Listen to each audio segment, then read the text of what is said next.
오늘은 목이 조이는 느낌의 이물감, 그 다음에 역류성 식도염의 원인에 대해서 한번 같이 나눠보도록 하겠습니다. 실제로 환자분들 보다 보면 목에 뭐가 걸린 것 같고, 이게 뱉어도 잘 안 뱉어지고 삼켜도 잘 안 삼켜지고, 목에 걸려서 답답하다, 이런 이물감을 호소하는 분들이 많으십니다. 이런 것들이 이제 사실은 역류성 식도염의 한 증상 중에 하나로도 볼 수 있는데요. 한의학에서는 이걸 매핵기라 그래가지고 마치 매화 씨가 여기 걸린 것 같다. 그러니까 뱉어도 안 뱉어지고 삼켜도 안 삼켜지는 답답한 게 걸린 것 같다. 이걸 매핵기라고 얘기를 많이 합니다. 그 원인은 여러 가지로 생각해 볼 수 있는데요. 대표적인 원인은 우선 그 식적과 담적으로 볼 수가 있습니다. 담적이 역류성 식도염을 유발하는 또 중요한 원인이 될 수가 있는데, 담적이 생기게 되면 이게 목에 영향을 줘서 목의 이물감을 많이 이제 형성을 하게 됩니다. 그리고 역류성 식도염 증상들도 같이 나타날 수가 있죠. 예를 들어서 속이 쓰리다든가 또 울렁거린다든가 심하면 이제 구토할 것 같은 상황으로 발전하는 거죠.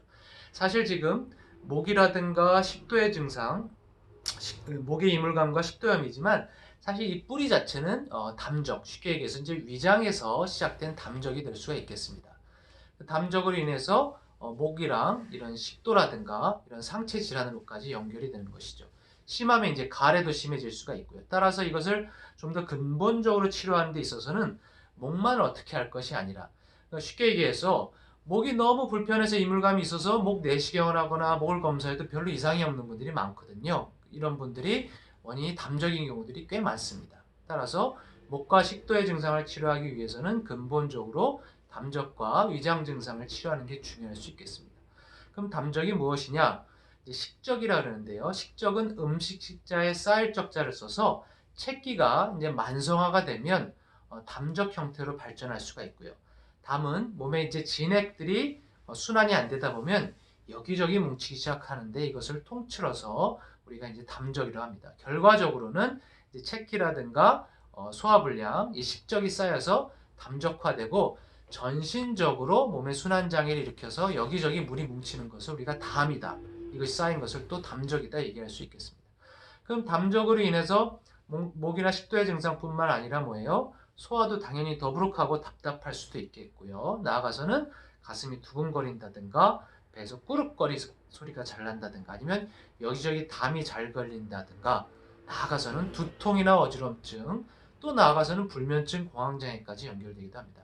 자, 뭐예요? 지금 말씀드릴 수 있는 것은 목이라든가 식도의 이물감, 목의 식도의 증상, 목의 이물감이지만 전체적으로는 위장의 건강 상태에 연결되고 전신적으로 유기적으로 봐야 된다는 것입니다. 그래서 결과적으로 입에서부터 항문까지는 하나의, 어떻게 보면 식도라든가 위라든가 장이라든가 하나의 관이거든요. 그러다 보니까 목의 이물감이라고 해도 결과적으로 위장도 봐야 되고요. 대장이나 이런 장까지도 봐야 됩니다. 그래서 담적 독소, 위에 있는 그 체기라든가 담적 독소들을 잘 제거해주고, 대장에 있는 독소들, 숙변이라든가 어혈들을 잘 제거해줄 때 이 목의 이물감이라든가 그다음에 식도, 역류성 식도염도 근본적으로 같이 좋아질 수 있는 효과를 기대해 볼 수 있겠습니다. 이게 얼마 안 되는 이물감들은 단순한 치료 위주로도 치료될 수 있겠지만, 오래되고 만성화된 분들은 결과적으로는 이 독소라든가 담적, 그다음에 대장의 숙변, 이런 것들까지도 크게 보면 다스리는 것이 큰 구도에는 영향이 있습니다. 나아가서는 뭐예요? 규칙적인 식습관, 매일 변을 보는 습관, 이런 것까지도 크게 보면 연관이 됩니다. 자, 오늘은 목의 이물감에 대해서 한번 알아봤습니다. 감사합니다.